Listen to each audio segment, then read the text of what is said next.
श्री गुरु ब्रह्म महिमालेख शरणं। श्री गुरु ब्रह्म महिमालेख शरणं। श्री गुरु ब्रह्म महिमालेख शरणं।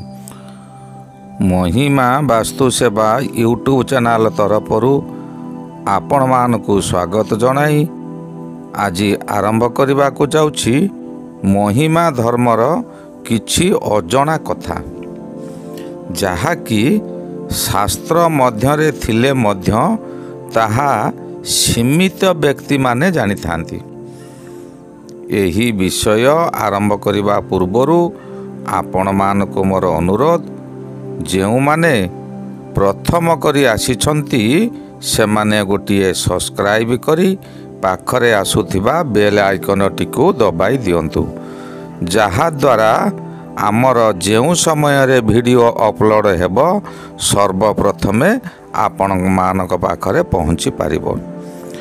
आपण मानक मोर विशेष अनुरोध आपण मानकर वास्तु दोष किंबा जातक चक्र रे ग्रह दोष थिले आपण विभिन्न प्रकार समस्या मान भोग करुछंती ओ यही समस्या मानकर समाधान करने सकाशे गुरु कृपा यूट्यूब चैनल मेल आईडी रे आपणकर नाम जन्म तारीख जन्म समय और जन्म स्थान सहित दुई गोटी समस्या लेखि पठाइले आम्भे विचार करी समस्या समाधान निमित्त व्हाट्सएप माध्यम रे जणाई दिया जिवो। एबे आसंतु जानिबा आजिर विषय। आजिर विषयटी हैला शिशु अनंत चरण बाबांकर किछि अलौकिक घटनारू केते गोटी विषय वर्णना करिबा। अनंत बाबा थिले जणे ब्रह्म साधक। से एपरी ब्रह्म साधना करिथिले जे बहु विषय आगत भविष्यत अक्लेशरे कहीदे पारंती। वास्तु ओ भूतत्व विषय अति निर्भुल भाव रे कहीदे पारंती। केउठारे कूप खनन कले ताहार जल केते हाथ रे बाहरिबो ओ से जल मधुर किंबा खार ताहा मध्य बाबा सठिक कहीदे पारंती। यही विषय बहु शास्त्र मानकरू जगत जनकर मंगल निमते बाबा शिक्षा लाभ करथिले। एहा सहित वाक्सिद्धि मध्य साधन करथिले। से जहा को जहा कहि दउथिले ताहा सत्य रे परिणत हेउथिला। त्राटक विद्या द्वारा बहु हिंस्र जंतु मानकु मध्य निज करायत रे रखि पारुथिले। एहा केवल ब्रह्म नामर साधना बल रे संभव से करि पारि थांती। बाक सिद्धि करिथिबा व्यक्ति माने अधिक कथा कोंती नाही, मनरे क्रोध भाव आनंती नाही। कारण क्रोध भाव आनिले अन्य प्रति हिंसा भाव आसिबो। जेहेतु से बाक सिद्धि करि थांती तांको मुहरु जहा बाहरी जीव ताहा फली जीव। एणु से सर्वदा शांत रही थांती और अल्प कथा कहती। से एपरी साधना करिथिले जे साधना बलरे अग्नि को मध्य आयतरे रखि थांती। एहार प्रमाण स्वरूप 1936-37 मसीहा तिलदा ठारे टुंगी निर्माण सकाशे एक इटा भाटी तैयारी करी एही इटारे टुंगी घर निर्माण करने को योजना थिला। माटी रे इटा तैयारी सरिला, इटा भाटी लोड हैला, किंतु अग्नि लगेला बेलको आउ से भाटी रे अग्नि लागिला नाही। जेते चेष्टा कले अग्नि आउ लागू न थाए। एणु सेमाने निरुपाय होई बाबांक पाखरे गुहारी कले। बाबा निजे आसिले, इटा भाटी रे चारिकर बुली आसिले, अलेख ब्रह्म कही हाथ मारिदेले ओ टिके पानी छिंची देले।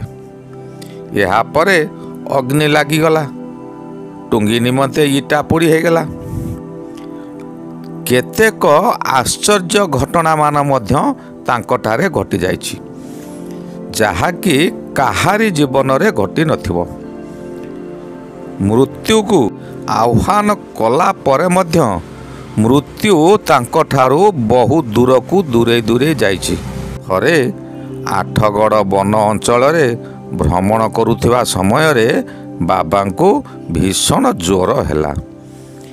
एबे सिना आउ जंगल नाही, किंतु से समय रे भयंकर जंगल थिला जे जंगलर गछरू खंडिए सुखिला पतर जदि तले पड़ी जाए ताहा एक काष्ट पड़िला परी शब्द हुए और से शब्द किछि क्षण पर्यंत लागी रहे, चतुर्दिग को खरखर खरखर होई व्यापी जाए।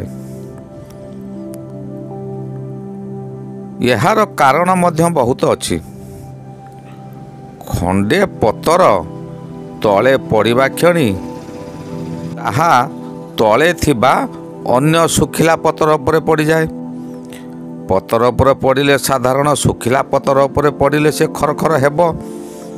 से खरखर हेबा द्वारा से पतर तले मूषा, एंडुओ, साप एहीपरि विभिन्न जंतु माने थिबे। ये पतर पड़िबा शब्द रे से माने डरी चतुर्दिग को दौड़ी जाती और जेउ आड़े जाती सियाड़े मध्य सुखिला पतर उपरे दौड़ती। तेणु से शब्द चतुर्दिग को व्यापी गला परी लगी जाए। बाबा एकुटिया वन पथ दे यात्रा करुथिले। एही समय रे तांकर कौन हैला ना तांको शरीर रे उत्ताप वृद्धि होई प्रबल मात्रा रे ज्वर आसीगला। बाबा आउ चाली न पारी गोटिए गछ मूल रे शोईगले। ज्वर दाऊ बेलकु बेल वृद्धि पाइला। बाबा शोई पड़िले। जंत्रणा भारी हेउथाए। शरीर जंत्रणा सह्य करी हेउ न थाए। आपण माने समस्ते अनुभव करिथिबे मलेरिया ज्वर हेले देहरे कंप सहित प्रबल बिंधा हुए। दिन सरीबाकू बसिलानी। बाबा सेइटारे निद्रारे शयन करि जाइछन्ति। प्रभु अलेख गोसाई तांकू सचेत करिबाकू एक सर्प रूप धारण करी आसिले। एक विशालकाय सर्प रूप धारण कले। अनंत बाबांक पाद तले फणा टेकी गर्जन कले। भक्तर भगवान सर्वदा पाखे पाखे रही भक्तों को सुरक्षा दियंती। दिवस अंत हो गलानी। अनंत बाबा उठी नाहांती। एणु सर्प रूपरे भयंकर गर्जन कले। से गर्जन शुणी अनंत बाबांकर निद्रा भंग हैला। बाबा देखिले पाद ठारू अल्प दूर रे एक विशालकाय अहिराज सर्प फणा विस्तार करी ठिया होइछि। एणे दिवस जाई संध्या आगत हेलानी। शरीर रे बल पाउ नाही। सर्प को देखी बाबा तांकर बाम आंठुटी को सर्पर मुख पाख को बढ़ाई देले और भाविले ये सर्प जदि मते दंशन करे मोर मृत्यु हेब और मु ये दुख जंत्रणारू मुक्ति पाइजिबी। बाबा जेते सर्प निकट को आंठू घुंचाई घुंचाई नियंती सर्पटी पछकू घुंची घुंची जाउथाए और गर्जन करी भूमि को चोट परे चोट मारी चली थाए। सर्प जेहेतु महिमा धर्मर प्रतीक रूपे गादी मंदिर रे शोभावर्धन करुछि, एणु बाबा पाद परिवर्ते तांको आंठू को बढ़ाई थुले। सर्प घुंची जाई गर्जन करे। बाबा आंठू संकुचित करि आनला परे पुनराय क्षिप्र गति रे पाखकू धाई आसे। यही परी 3 थर हेबा परे सर्प तार गछ करोड़ को पशिगला। କିନ୍ତୁ ଆଶ୍ଚର୍ଯ୍ୟ କଥା, ବାବାଙ୍କର ଜ୍ୱର ଆଉ ନଥାଏ। ଜ୍ୱର ତାପ କମି ଯାଇଥାଏ। ଶରୀରରେ ପୂର୍ବ ପରି ବଳ ଆସିଯାଇଥାଏ। ବାବା ଉଠି ବସିଲେ ଓ ଧୀରେ ଧୀରେ ନିକଟସ୍ଥ ଗ୍ରାମ ଆଡ଼କୁ ଅଗ୍ରସର ହେଲେ। ପ୍ରଭୁଙ୍କ ଠାରେ ନିଷ୍ଠା ଓ ଭକ୍ତି ଥିଲେ ପ୍ରଭୁ ମୃତ୍ୟୁ ମୁଖରୁ ମଧ୍ୟ ଉଦ୍ଧାର କରି ନୂତନ ଜୀବନ ଦାନ ଦେଇ ନିଜର ସ୍ଥିତି ଜାହିର କରିପାରନ୍ତି। ଏହା ମୁଁ ଜଣେ ଅନୁଭବୀ। ମୋ ଜୀବନରେ ବହୁ ଦୁଃଖ କଷ୍ଟ ଯନ୍ତ୍ରଣା ମୁଁ ଭୋଗିଛି। ଏହି ଅନୁଭବ ବିଷୟ ମୁଁ ପର ଅଧ୍ୟାୟରେ ବର୍ଣ୍ଣନା କରିବି। ପ୍ରଭୁ କିପରି ଭକ୍ତ ଅଭକ୍ତଙ୍କୁ ମଧ୍ୟ ତାହାର ଦୁଃଖ କଷ୍ଟ ସହ୍ୟ କରି ନପାରି ମରଣ ମୁହଁରୁ ଟାଣି ଆଣନ୍ତି। ପ୍ରଭୁ ସେ ଭକ୍ତ ଅଭକ୍ତ ସେ ଦେଖନ୍ତି ନାହିଁ। ସତରେ ରହିଛନ୍ତି, ନିଷ୍ଠାରେ ରହିଛନ୍ତି, ସେ ତାଙ୍କୁ କେବେ ଦୁଃଖ କଷ୍ଟ ଦେଇ ନଥାନ୍ତି। ଅନନ୍ତ ବାବା ନିଷ୍ଠା ଓ ଭକ୍ତି ସମସ୍ତ ପ୍ରକାର ତାଙ୍କ ପାଖରେ ଥିଲା। ଜୀବ ପ୍ରତି ମଧ୍ୟ ଦୟାଭାବ ଥିଲା। କାହାରି ପ୍ରତି ହିଂସାଭାବ ନଥିଲା। ଏଥିହେତୁ ସର୍ପ ପରି ଭୟଙ୍କର ଜୀବ ମଧ୍ୟ ତାଙ୍କ ନିଷ୍ଠା ଓ ସତ୍ୟ ନିକଟରେ ହାର ମାନିଲା। ପୂର୍ବରୁ ଜଣାଅଛି, ଗୋଟିଏ ଗାଈ ସତ୍ୟ ରକ୍ଷା କରି ବ୍ୟାଘ୍ର ପାଖରୁ ମଧ୍ୟ ଫେରି ଆସିଛି। ବ୍ୟାଘ୍ର ତାକୁ ନ ମାରି ଫେରାଇ ଦେଇଥିଲା। ଭକ୍ତ ରଘୁ ଅରକ୍ଷିତ ବିଷ ଖାଇ ମଧ୍ୟ ମୃତ୍ୟୁ ମୁହଁରୁ ପ୍ରଭୁ ଗରୁଡ଼ଙ୍କ ସାହାଯ୍ୟରେ ବିଷ ହରଣ କରି ନୂତନ ଜୀବନ ଦାନ ଦେଇଥିଲେ। ସାବିତ୍ରୀ ସତ୍ୟବାନ କଥା ଆପଣମାନେ ସମସ୍ତେ ଶୁଣିଥିବେ।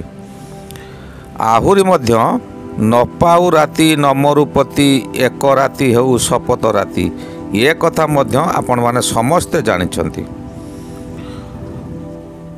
ନର୍ମଦା ପରି ଏକ ବେଶ୍ୟା ନିକଟରେ ଦେବଦେବ ମହାଦେବ ମଧ୍ୟ ମାୟା ବନ୍ଧନରେ ବାନ୍ଧି ହୋଇ ରହିଗଲେ, ଯାହାକି ଶିବଙ୍କର ଔରସରୁ ଜନ୍ମିତ ପୁତ୍ରକନ୍ୟା ଏହି ଭାରତବର୍ଷରେ ଅମର ହୋଇ ରହିଛନ୍ତି। ଏହିପରି ସତ୍ ପଥରେ ରହି ଅନ୍ୟ ପ୍ରତି ହିଂସାଭାବ ନ ଆଣି ଅନ୍ୟର ସେବା କର, ତାହା ପୁଣି ନିସ୍ୱାର୍ଥ ସେବା କର। ପ୍ରଭୁ ତୁମ ପାଖେ ପାଖେ ରହି ତମ ଦେହରେ କଣ୍ଟା ଫୁଟାଇ ଦେବେ ନାହିଁ, ତମ ଦେହରେ ଧୂଳି ଟିକେ ମଧ୍ୟ ପକାଇ ଦେବେ ନାହିଁ। ଆଜି ମୁଁ ଏଇଠାରେ ରହୁଛି।